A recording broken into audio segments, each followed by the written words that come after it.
You wake up in a sweat at 2:33 a.m. with severe pain under your right rib. They tell you you're having a gallbladder attack due to several gallstones. Your heart sinks, realizing you need emergency surgery. And for a few weeks, you're feeling better, thinking to yourself, okay, that was worth it.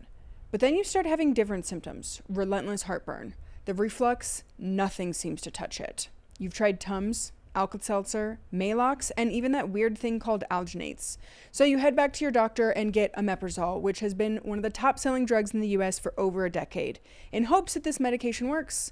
Like the others, it barely touches the reflux. Stick around until the end because I am sharing a few tools that will help get the bowels moving again and quelch that reflux, and it's not just low fat and high fiber. I've been a naturopathic doctor in the state of Colorado for 5 years now, and I specialize in upper GI issues, and this is an important topic because it's one of the most common surgeries in the United States, and it's a common reason people seek alternative care. Did you know that gallbladder removal surgery is one of the most common procedures in the US and 2 times more common in women? Females have much higher estrogen compared to our male counterparts. This makes us more susceptible to having gallbladder issues. Other risk factors, and it's usually a combination of these: taking oral birth control, oral HRT, pregnancy, large body habitus, the standard American diet, which is low in fiber, high in ultra-processed foods, and deep fried foods, blood sugar issues. All of these are a problem. Now, why do we care about this? Because the gallbladder's job is to store and secrete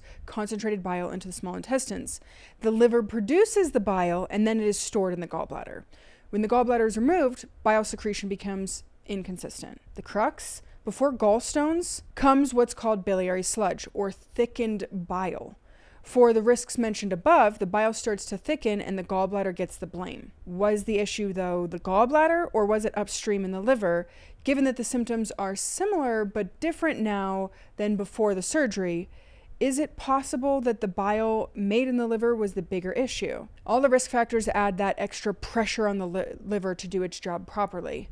I liken this sort of to a checkout lane and think of the liver as like the checkout person at the grocery store, and there's just people that keep lining up and there's only one checkout person. It's 5 o'clock and everybody's got to get home to make dinner, right?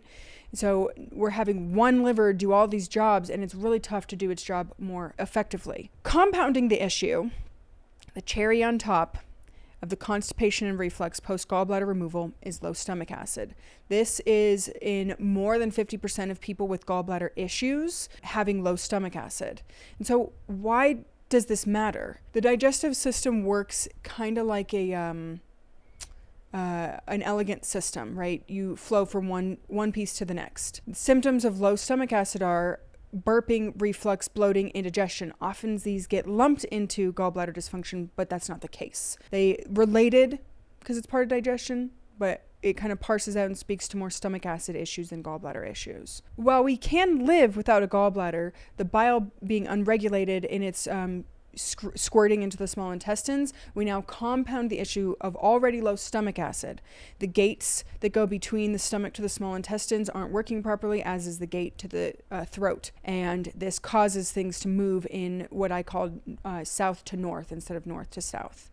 And just remember that one step of our digestion moves into the next. So we smell food, that stimulates our saliva, which stimulates our stomach acid secretion, which stimulates our bile, and so on and so forth. So what exactly does bile even do? Like, why do we care about it? Most people know it helps us digest our fat, right? You eat a fatty meal after you've had your gallbladder removed, it's a bellyache. It's also antimicrobial. Detoxification, and it helps stimulates the bowels, hence that hey, you have a disposition now towards constipation. Without bile functioning properly, you have a much higher risk of getting something called SIBO, or small intestinal bacterial overgrowth, basically where bacteria that live in the colon move into the wrong neighborhood, the small intestines of the gut, okay? So now you're without a gallbladder and you have reflux that sucks. So what do? I'm going to share some tools that I have found very helpful to reduce symptoms if surgery has already occurred. These symptoms can also help if surgery hasn't occurred. Sometimes constipation is fairly common before gallbladder removal as well. So yes, dietary changes are going to be a pretty standard thing. You've got to increase your fiber intake, aiming for about 30 grams per day. This is a lot. Okay, things to keep in mind here. Olipop's are a really good choice. Increasing omega-3 rich foods like salmon, walnuts, and extra virgin olive oil. That is now your oil of choice at home. Okay, reduce or eliminate alcohol or soda consumption. Those have unnecessary sugars in them that are just going to be harsh on thickening that bile. Limit your ultra processed foods to less than 20% daily intake, ideally more, but that's a good place to start. Deep fried foods are just pretty much no, like once a year maybe. Manage your blood sugar and your hormones, okay? Even if you're not diagnosed with type 2 diabetes, labs to consider getting checked would include uric acid, insulin, your A1C, and glucose. All of those should be done fasting. Estrogen detoxification also is going to play a role with that, adding extra fiber. That's why we really need to be doing that. You know, we women, we have extra estrogen. We need to be making sure we're getting good fiber. Liver support that's going to help with that estrogen detoxification separate from fiber. Things like fringe tree, schisandra, milk thistle, ginger, turmeric, artichoke, and burdock root. Some supplements to consider. These might be mainstays, kind of more permanent, especially if you have had surgery. Ox bile or stomach acid digestive enzyme. And vitamin C. This was an interesting one as I kind of dug in for this podcast, and something I've seen be helpful is vitamin C makes good quality bile.